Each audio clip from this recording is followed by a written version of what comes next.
Good morning, everyone. It's Friday, the 7th of December, 2019. I'm heading to work right now. I had an interesting conversation. I always have interesting conversation with my boss. It's never disappointing. I told him about the formation of a little clique that is being negative at work. And I told him that at my last job, as mean as it sounds, my job was to clean up the place.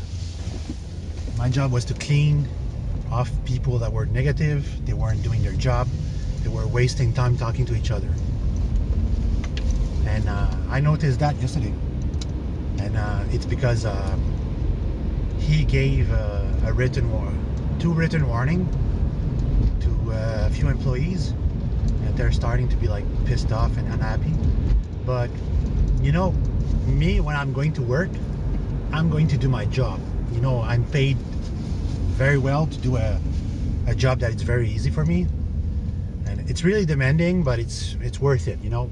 And it's my job, you know. I don't during the course of a day, I don't just sit in my car and surf the internet and Facebook and waste company time. The only time that I'm off is at dinner time.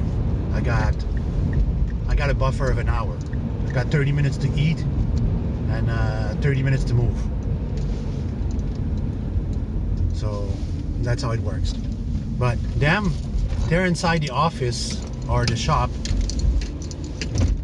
doing, they have a specific job to do, and they find the time to whine about the situation of the company, that the company has work, you know, has a lot of work, and they're complaining about this, and they're not happy that they're being asked to do so much. And well, I'm sorry, but that's reality. That's work.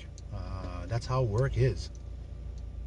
Work requires, you're going there to do a job. That's what you're paid for, and the employer expects you to do that job, you know. Oh, Jesus Christ. So they're unhappy about this, you know. They're unhappy that they receive a written warning saying that you should be focusing on your job and trying to be productive and get things moving. That's your job. They're unhappy about this. I told him that the staff that's been there, they've been there for a long time, and it would not be seen very well to get fired. I think a long discussion, and sometimes you need disciplinary measure, sometimes you need motivation, and I think that on some people sometimes this is wasted. It's wasted in the sense that they're blasé of their work. They're coming to do their 9 to 5 and that's it, and they don't want to do more and they don't want to do less, and that's it, that's all. I don't know, for those of you who've been working all your life, I don't know if you feel like this. It happened to me many times in my life. I worked 9 years at one place, and the last 2 years I was there, I was just utterly bored. There were no more challenge, no more expectation, nothing. It was just like, do this, do that. They send me an email, fix email, this, that. There was no more fun doing that job. It wasn't a pleasure anymore. It wasn't fun anymore. So I was really blasé of that job. I was looking forward to do the other one because I was working part-time somewhere else. So this is what happened. It's a reality of things, but as a manager or a boss or a supervisor or directors, you need people's skill to reel them up and make them feel how important that is. And it's not because I don't like my work, I don't like to fix problems, but image-wise, it's not good for the company when they're talking from one minister to the other minister about their problem with their chair, and then you're losing contract. And the Ministère du Québec, we have all the Ministère of Quebec, all the public function office, they're all our customers. And when they start talking to each other about how crappy our chair is, it's not really good for our image. But the Ministère of Quebec is somewhat under obligation of buying Canadian product, Quebecer product first, before they even think about buying something else. That's why most offices in Quebec, they're furnished with Artopex or Global. Artopex and Globals are big office suppliers for office desk and stuff like this. Our company is just starting in that field, and we're making designer product once in a while.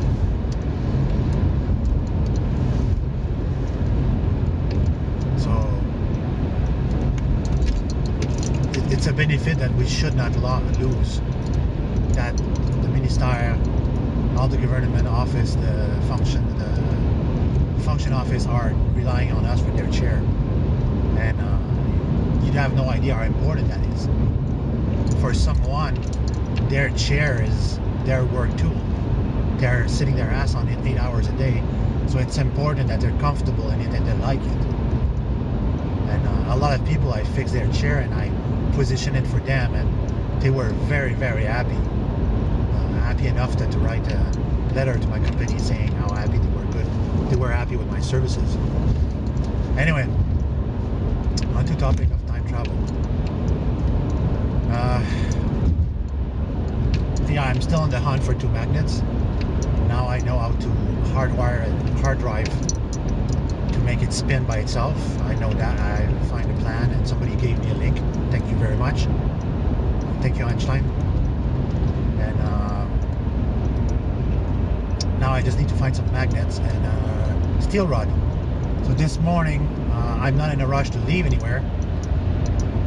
So I'm gonna check the shop, see if I can find some steel rod, 1/4 inch steel rod to make a magnet bar. And then I have to take a trip a little down somewhere to pick up some coat hanger that are made of stainless steel, or try to find some coat hanger that are made of pure copper.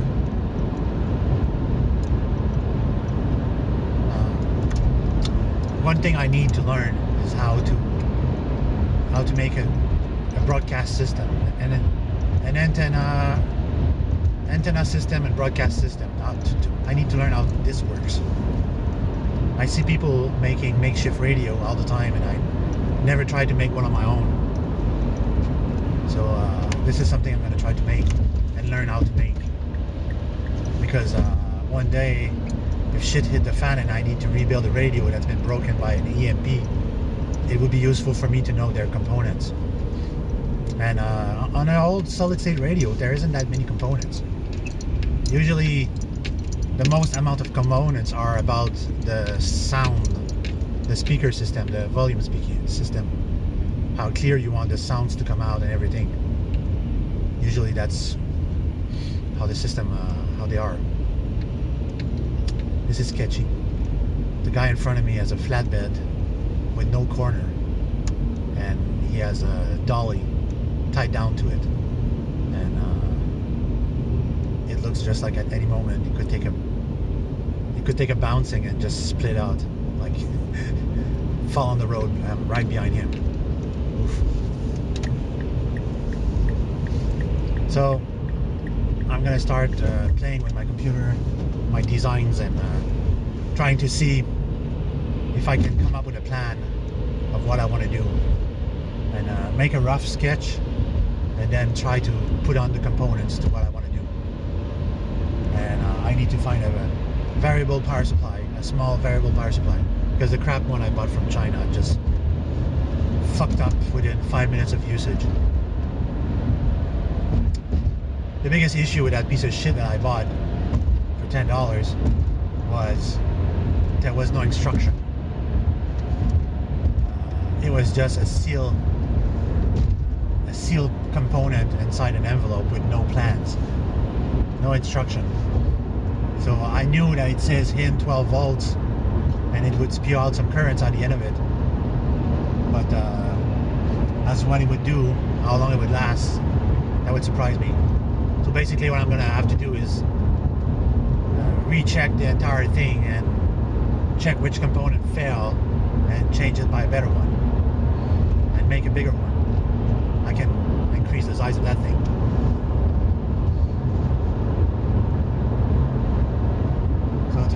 go to my other electronics store, buy some power cord, transformators, and components I need to make a power transformator.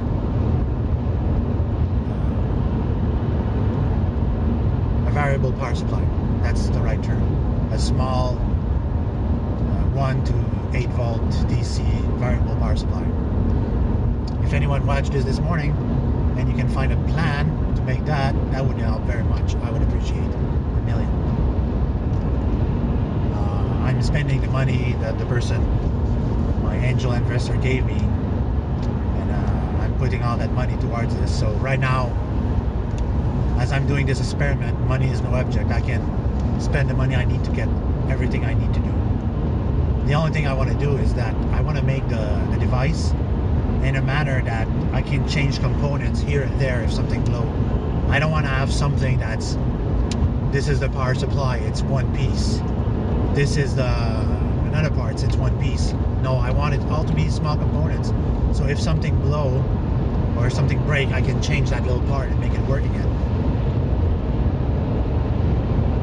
That's one thing. Yesterday I talked about time travel disease, and today I'm going to talk about your machine. The last few moments I'm going to talk about this is whatever you build as a time travel machine, it has to be a machine that you can fix anywhere, anyhow. It cannot be a machine that require complex parts, complex components, complex tool to make it work. It's a machine that you would only need a flat screwdriver to make it work, to take it apart. Because if every components are soldered together and you travel back in the past, you have all your components on you, you have a bag of components, and as you travel back in the past, you end up somewhere there's no electricity, and you need to put back your machine together with the spare parts you carry with you. Then you can only do it with a flat screwdriver. So that's why the way I made the Gods device, I only made it with screws and connectors, like screwed on terminals. Because if I need to replace that part, or I need to make another one, I can unscrew this and just put another one. Because you cannot carry a ton of components as you're traveling back to the past, and you cannot rely that there's going to be 120 volt AC wherever you go.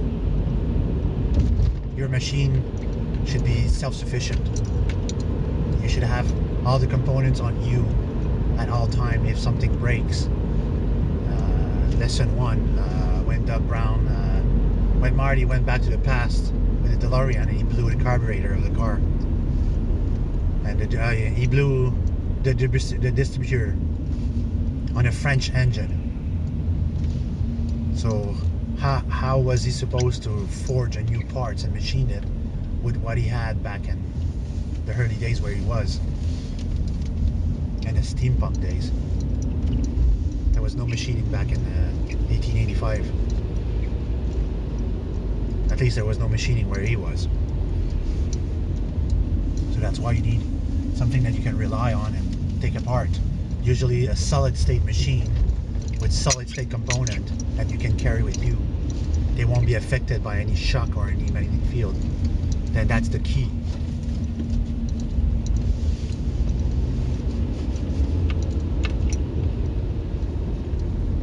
Also, I'm thinking,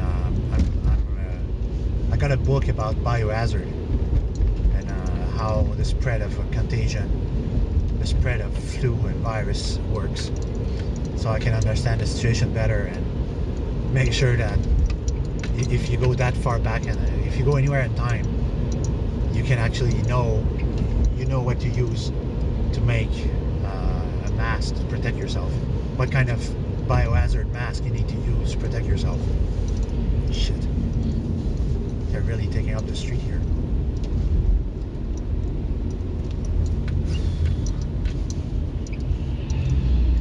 So, I'm at work, 7:21. That's not bad. I'm not late. I bet Joel's been there from very early. This guy eats, sleep, and shower at work. And literally there is a bed and there's a shower. You can literally stay at work. Now I find myself a new parking space. It's right beside the building. I find it's a better idea to park here because it's closer to the door. I don't have to walk all the way to the back. I don't know why I started to park all the way over there. So now this is my official parking.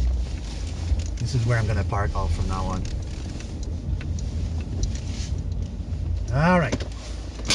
All right, I see you everyone later, and I wish everyone to have a good day and a good weekend.